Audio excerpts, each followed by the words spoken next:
नमस्कार, আমি অ্যাস্ট্রো সিদীপ। আজকের আলোচনা 2025 সালের 14ই জানুয়ারি থেকে 12ই ফেব্রুয়ারি পর্যন্ত মেষ রাশির রাশিফল নিয়ে। যে সমস্ত জাতক জাতিকারা মেষ রাশি তাদের জন্যই এই আলোচনা, তাদের জন্যই এই ফলাফল। তবে মূল আলোচনায় যাওয়ার আগে আমাদের কিন্তু এই সময়কার গ্রহদের অবস্থানটা একটু জেনে নেওয়ার প্রয়োজন আছে, কারণ বর্তমান সময়ে গ্রহদের অবস্থানের পরিপ্রেক্ষিতেই এই রাশিগত ফলাফল। তাই এই সময় গ্রহরা কে কোথায় অবস্থিত সেটা আমাদের জানাটা একটু প্রয়োজন আছে। প্রথমত, রাশি অধিপতি মঙ্গল চতুর্থ রাশিতে অর্থাৎ কর্কট রাশিতে বক্রী অবস্থায় পুনর্বসু নক্ষত্রে অবস্থিত। আগামী 21শে জানুয়ারি থেকে এই মঙ্গলের পুনরায় অবস্থান হবে মিথুন রাশিতে।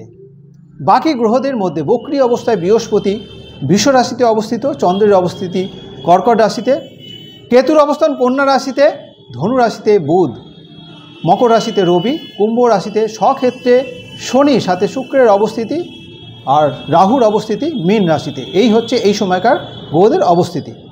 এবারে জানবো এই 14ই জানুয়ারি থেকে 12ই ফেব্রুয়ারি এই সময়ের মধ্যে মেষ রাশির জাতক জাতিকাদের বিভিন্ন দিক, অর্থাৎ স্বাস্থ্য কেমন থাকবে, অর্থনৈতিক অবস্থা কেমন থাকবে, যারা বিদ্যা শিক্ষার সাথে যুক্ত রয়েছে তাদেরই বা সময়টা কেমন, কেরিয়ার সংক্রান্ত বিষয়ে, দাম্পত্য জীবনযাপনের সাথে যারা যুক্ত রয়েছেন, অন্যান্য বিভিন্ন পেশার সাথে যারা যুক্ত রয়েছেন তাদেরই বা সময়টা কেমন, অর্থাৎ সার্বিকভাবে মেষ রাশি জাতক জাতিকাদের এই 14ই জানুয়ারি থেকে 12ই ফেব্রুয়ারি সময়টা কেমন থাকবে সেটা নিয়েই আলোচনায় আসব। মেষ রাশি জাতক জাতিকাদের প্রথম সপ্তাহে স্বাস্থ্য বিষয়ে কিছুটা সচেতন থাকতে হচ্ছে, কারণ এই সময় রাশি অধিপতি মঙ্গল চতুর্থ রাশিতে নিচস্থ অবস্থায় বক্রী অবস্থায় অবস্থিত হয়ে রাহু দ্বারা দৃষ্ট হওয়ায় এই সময় কিন্তু যাদের সুগারের সমস্যা রয়েছে, যাদের প্রেশার কিংবা অর্শের সমস্যা রয়েছে তাদের কিন্তু কষ্ট বৃদ্ধি পাওয়ার সম্ভাবনা থাকছে। এই সময়ের মধ্যে অর্থাৎ প্রথম সপ্তাহে চলাফেরা কিংবা গাড়ি চালানোর থেকে বিশেষভাবে সচেতন থাকতে হবে। কোনো রকম চোট আঘাত লাগা কিংবা কোনো রকম অ্যাক্সিডেন্টের সম্ভাবনা থাকছে। প্রথম সপ্তাহের পর থেকে ধীরে ধীরে কিন্তু শারীরিক সুস্থতা বজায় থাকবে, অর্থাৎ পুরনো কোনো রকম শারীরিক সমস্যা থাকলে সেটা কিন্তু এই প্রথম সপ্তাহের পর থেকে অর্থাৎ দ্বিতীয় সপ্তাহ থেকে ধীরে ধীরে কিন্তু অবস্থা শুভতের দিকে পরিবর্তিত হবে। তবে সারা মাস মানসিক দিক থেকে কিন্তু একটা মন অস্থিরতার মধ্যে দিয়ে চলবে, মন একটা অশান্ত ভাব কিন্তু থাকবে, সেদিক থেকে বিশেষভাবে সচেতন থাকতে হচ্ছে। চতুর্থ স্থানে মঙ্গলের অবস্থানে রাহুর দৃষ্টি এবং রাশিতে রাহু এবং শনির দৃষ্টিতে যারা বিদ্যা শিক্ষার সাথে যুক্ত রয়েছেন, বিশেষত প্রাথমিক বিদ্যার্থী যারা রয়েছে তাদের জন্য কিন্তু একটা সমস্যা আসবে। সফলতার জন্য যথেষ্ট পরিমাণে পরিশ্রম যেমন করতে হচ্ছে তেমনি অধ্যবসায়ের প্রয়োজন পড়বে। এই সময় অযথা বন্ধু বান্ধবদের সাথে সময় কাটানো কিংবা আনন্দ উল্লাসে সময় না কাটিয়ে পড়াশোনার মধ্যে বিশেষভাবে যদি নিজেকে মনোনিবেশ করা যায় তাহলে কিন্তু সফলতার দিকে এগিয়ে যাওয়া যাবে, অর্থাৎ সফলতা প্রাপ্তি হবে। নতুবা কিন্তু পড়াশোনার সঠিক মূল্যায়নের ক্ষেত্রে বাধা আসার সম্ভাবনা থাকছে, অর্থাৎ বেশ কিছুটা প্রতিকূলতার সম্মুখীন হতে হবে। উচ্চ বিদ্যার্থীদের এই সময় কোনো রকম কম্পিটিটিভ এক্সাম থাকলে তাতে কিন্তু যথেষ্ট সচেতন থাকতে হচ্ছে, কারণ পঞ্চম রাশি অধিপতি দশম রাশিতে অর্থাৎ মকর রাশিতে অবস্থিত থাকায়, দশম রাশিতে অর্থাৎ কোণপতি কেন্দ্রে অবস্থিত থাকায় পড়াশোনায় যথেষ্ট শুভত্বের ইঙ্গিত থাকলেও যেহেতু রবির অবস্থান শনির ঘরে থাকায় রবি কিন্তু সেখানে তার স্বাচ্ছন্দ্য বোধ করবে না, অর্থাৎ ফল প্রকাশের ক্ষেত্রে কিন্তু ব্যর্থ ভাব তার মধ্যে দেখা দেবে। অর্থাৎ পঞ্চম ভাবের অবস্থানের পঞ্চম ভাবের অধিপতি রবির শনির ঘরে অবস্থিত হওয়ার কারণে এখানে সঠিক ফল প্রাপ্তিতে মেষ রাশি জাতক জাতিকারা যারা উচ্চ বিদ্যা শিক্ষার সাথে যুক্ত রয়েছেন তাদের কিন্তু সঠিক ফল প্রাপ্তিতে বেশ কিছুটা বাধার সম্মুখীন হতে হবে। সুতরাং এই সময় রবি কমফর্ট না হয় বেশ প্রতিকূলতার মধ্যে দিয়ে চলতে হবে, নজর রেখে চলতে হচ্ছে যারা উচ্চ বিদ্যা শিক্ষার সাথে যুক্ত রয়েছেন। ধনস্থানে বৃহস্পতির অবস্থান আয়ভাবে, আয় রাশি অধিপতি শনি স্বক্ষেত্রে অবস্থিত এবং ধন রাশি অধিপতি শুক্র এই আয় রাশিতে অবস্থিত হওয়ায় অর্থনৈতিক দিকটা বেশ কিন্তু সচ্ছলতার ইঙ্গিত থাকছে এবং যথেষ্ট পরিমাণে সঞ্চয়েরও নির্দেশ করছে। উপার্জনের ধারাবাহিকতা এই সময় দেখা দেবে। তবে এই সময় নতুন কিছু করার ক্ষেত্রে অর্থাৎ কোনো রকম ইনভেস্টমেন্ট এই সমস্ত কারণে যদি কোনো রকম পরিকল্পনা থাকে সেক্ষেত্রে একটা ডুয়েল মেন্টালিটি মেষ রাশি জাতক জাতিকাদের মধ্যে দেখা দেবে, একটা মানসিক চঞ্চলতা দেখা দেবে। সুতরাং কোনো রকম ইনভেস্টমেন্টের পরিকল্পনা সেটা কিন্তু করতে গেলে সঠিক ধৈর্য, সঠিক সিদ্ধান্তের মাধ্যম দিয়ে এগোতে হবে, নতুবা কিন্তু ডুয়েল মেন্টালিটির কারণে একটা বাধা আসার সম্ভাবনা থাকবে। কর্ম রাশি অধিপতি আয় রাশিতে অবস্থিত হওয়ায় এই সময় কিন্তু উপার্জনের ধারাবাহিকতা কর্মক্ষেত্রে কর্মসূত্রে থাকলেও উগ্র ব্যবহার এবং মেষ রাশির জাতক জাতিকাদের স্বাধীনচেতা মানসিকতা কেরিয়ার বিষয়ে কিছুটা কিন্তু সমস্যা দেখা দেওয়ার সম্ভাবনা থাকছে। নিজের মতে না চলে, কর্মক্ষেত্রে নিজের মতামতে না চলে যদি ঊর্ধ্বতন কর্তৃপক্ষ কিংবা বসের মতামত নিয়ে চলা যায়, সেটা কিন্তু অনেকাংশে এই মেষ রাশির জাতক জাতিকারা যারা চাকরিজীবী তাদের জন্য কিন্তু বিশেষ শুভ ফলই বয়ে নিয়ে আসবে। নিজের মতে চললে নানা রকম সমস্যা দেখা দেওয়ার সম্ভাবনা থাকছে। সকলের সাথে এই সময় সুসম্পর্ক বজায় রেখে চলতে হবে।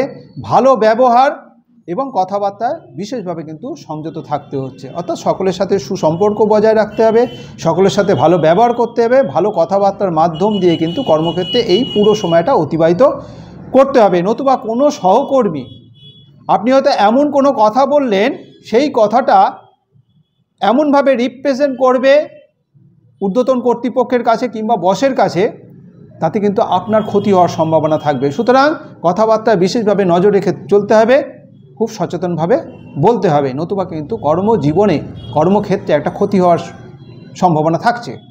পরিশ্রমের ফল প্রাপ্তিতে এই সময় কিন্তু বেশ কিছুটা বাধা আসবে, ধৈর্য ধরে অপেক্ষা করতে হবে।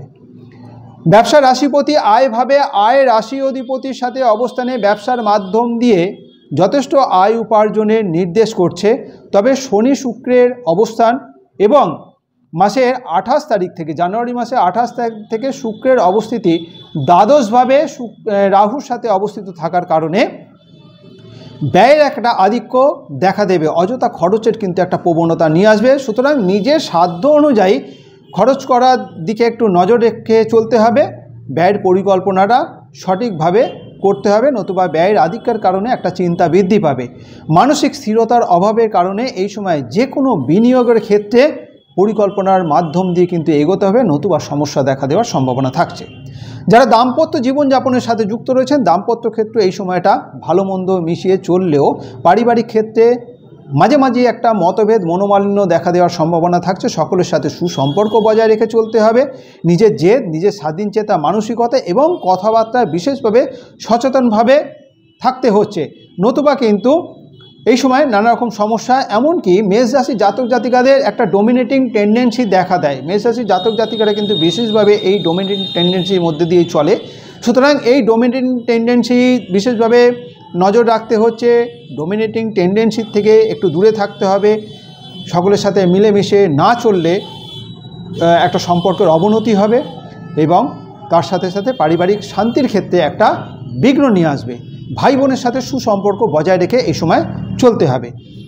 সন্তানের কারণে বেশ কিছু সমস্যা দেখা দেওয়ার সম্ভাবনা থাকছে, তার জন্যও কিন্তু পারিবারিক শান্তি মাঝে মধ্যে বিঘ্ন হওয়ার সম্ভাবনা থাকবে। সুতরাং সন্তানের বিষয়েও বেশ নজর রেখে চলতে হবে। যারা প্রেমিক প্রেমিকা অর্থাৎ যারা রিলেশনের সাথে যুক্ত রয়েছেন, তাদের জন্য এই সময়টা খুব একটা শুভত্বের বার্তা থাকছে না। নিজেদের মধ্যে ছোট ছোট বিষয়কে কেন্দ্র করে মাঝে মধ্যে মনোমালিন্য, মতবিরোধ এবং দ্বন্দ্ব তৈরি হবে। সুতরাং সতর্ক সচেতনভাবে থাকতে হচ্ছে। যারা অবিবাহিত, দীর্ঘদিন বিবাহ যোগাযোগের জন্য চেষ্টা করছেন, তাদের জন্য এই সময়টা যথেষ্ট শুভ। যোগাযোগ যেমন বৃদ্ধি পাবে, তেমন পাকা কথা হওয়ারও সম্ভাবনা থাকছে। শিল্পী কলাকুশলী যারা রয়েছেন, তাদের জন্য বিশেষ শুভ সময় এই সময়টা। যথেষ্ট অর্থনৈতিক উপার্জন যেমন হবে, তেমনই বেশ ভালো ভালো যোগাযোগ আসবে এবং এই সময়ের মধ্যে কর্মসংক্রান্ত বিষয়কে কেন্দ্র করে দূরে কোথাও ভ্রমণেরও একটা সুযোগ আসতে চলেছে। যারা অন্যান্য বিভিন্ন পেশার সাথে যুক্ত রয়েছেন, তাদের জন্য এই সময়টা ভালো মন্দ মিশিয়ে চলবে, অর্থাৎ মাঝে মধ্যে কিন্তু একটা প্রতিকূলতার মধ্যে দিয়ে চলার সম্ভাবনা থাকছে। সুতরাং বিশেষভাবে নজর রেখে চলতে হবে।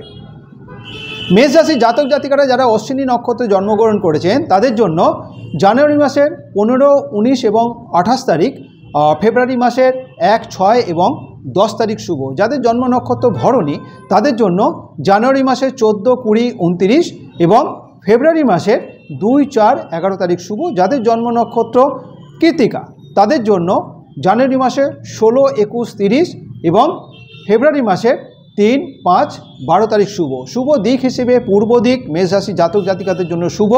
শুভ বার মঙ্গলবার, বৃহস্পতিবার এবং রবিবার।